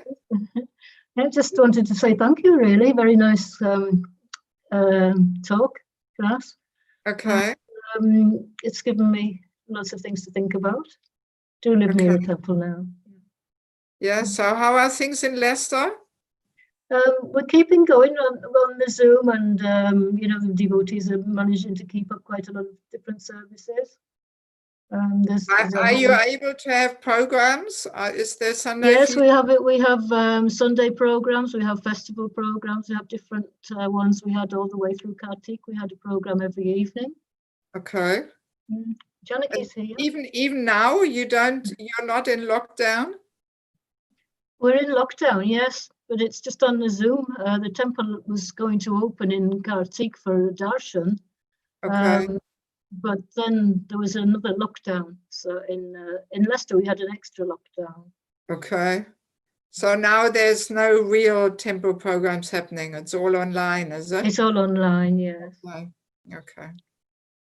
Okay, well, give my greetings and obeisances to everybody there in Leicester, and thank you for joining us.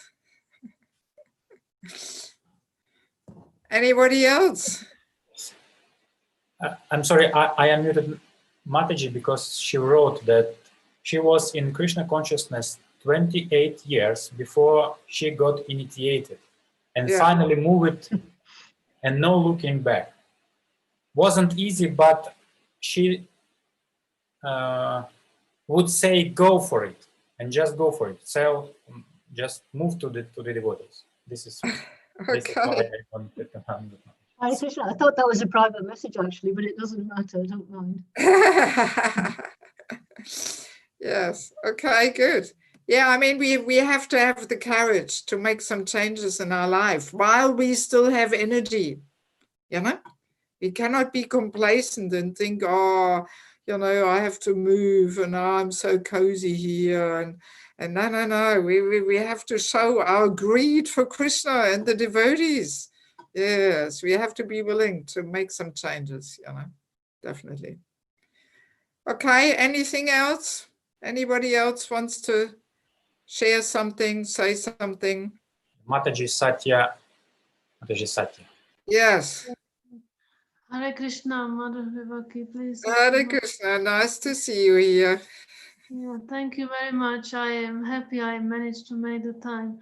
I have some question, but then I said, because it's related to our son, about the respect to parents and elders. And then he came, I didn't want to really discuss it in front of him. So I said, I will contact you privately about this. It's just particularly about the respect of children to elders. It's very good, interesting topic. So because we have child 10 years of age, so that's why I was continuing. Yes. I mean, just to quickly elaborate on it, it is really a matter of the parents setting the example. You know, as a parent, our main way of teaching is by setting the example. So, you know, if the parents are not in that and don't have that mood of paying obeisances to devotees when they haven't seen them for a while and this and that, or even when you invite somebody to your home, actually one should pay obeisances when you receive a guest and all this. You know, these are all the more finer and subtle aspects of the culture, you know, because we know we should have respect for the devotees. So how do we practically manifest that? By paying obeisances when they come and enter our house and so on. So we have to create this culture of respect in our own home. You know, and also husband and wife, they have to deal with respect towards each other. You know, and then the children learn this. But if there's no respect amongst the parents, and they just call each other by some funny names and this and that, and you know, but and they never pay obeisances to each other. Actually, husband and wife, it's nice if they pay obeisances to each other in the mornings. You know, we do that at the temple on a regular basis in the morning. Okay. Yes. I mean, after Mangalati in every temple, we pay obeisances to each other. So husband and wife can also pay obeisances to each other. So then we remember the other person is a Vaishnava, you know? Yes. I mean, it creates a whole culture of respect then in the home. And then very naturally, the children learn that, you know? Training the children is not just some you know, different techniques of child raising or something, but no, we actually have to live, you know, and set an example. We have to live the culture, and we have to live the philosophy.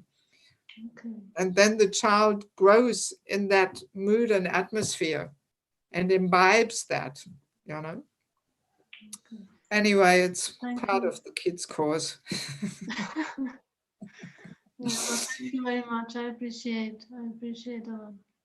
Yeah, so please join us again tomorrow, same time. And tomorrow we'll read quite a few nice quotes from the Bhagavatam. There's so many quotes in the Bhagavatam about Vanaprastha Ashram, but often we just read over them and we think, oh, this is not really relevant for us.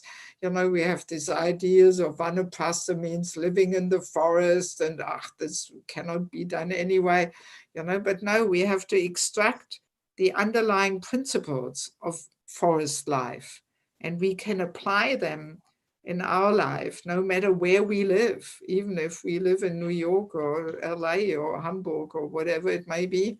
So the underlying principles we can apply, you know, like that. Okay, anything else? Yeah, there is a question from Kirti. Okay. Can you please let us know, is it compulsory for Vanaprasthas to be mentors? Because being a mentor is not easy and old age is not easy. One suffers with a lot of health problems and one has to be very advanced to be a mentor. Not everyone are qualified. Well, it's not like that every Vanaprastha has to be a mentor. But see, it's a natural thing that if we really value Krishna consciousness in our own life, and if we've practiced it for quite a while, we will have that strong urge to somehow give Krishna consciousness to others and help them and to inspire them and to guide them and care for them. I mean, it should be the natural progression within Krishna consciousness, you know, that we want to reach out to others. So depending on our capacities, you know, we can reach out and uplift others on different levels according to our capacity. But let's put it that way, and we discussed this in the last week's seminar there on giving and accepting shelter.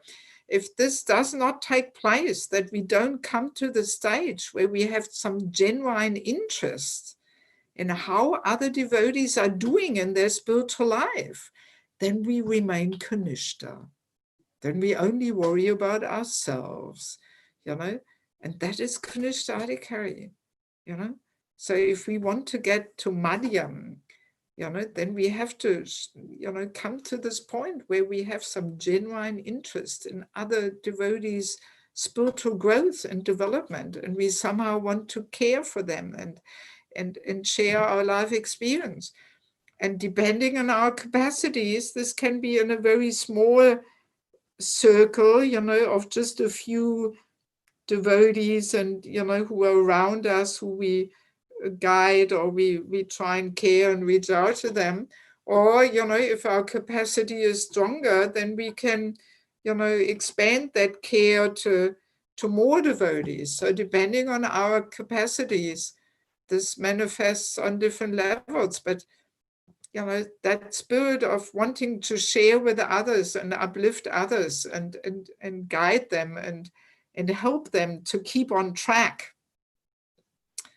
this should come really sooner or later, actually, for every devotee, you know.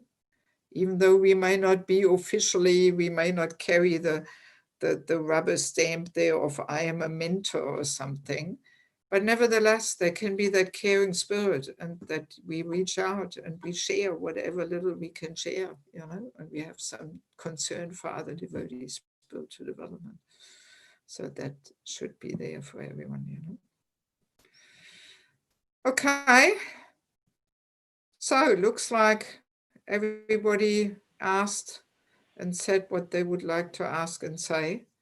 So then maybe we'll finish on that note, because here in Germany it's shortly before 7. And 7 o'clock every Saturday we have a yagya for Lord Nrsimhadev. And there's nice kirtan, and this starts in 10 minutes. So I think I will go there and chant with everybody in kirtan. So yes, thank you so much for joining us, and I hope you will all be back tomorrow, same time, place, and circumstance. Okay, thank you. Srila Prabhupada ki, Samaveda Bhaktavinda ki, Gaura Premanandi, Vanaprastha Ashram ki.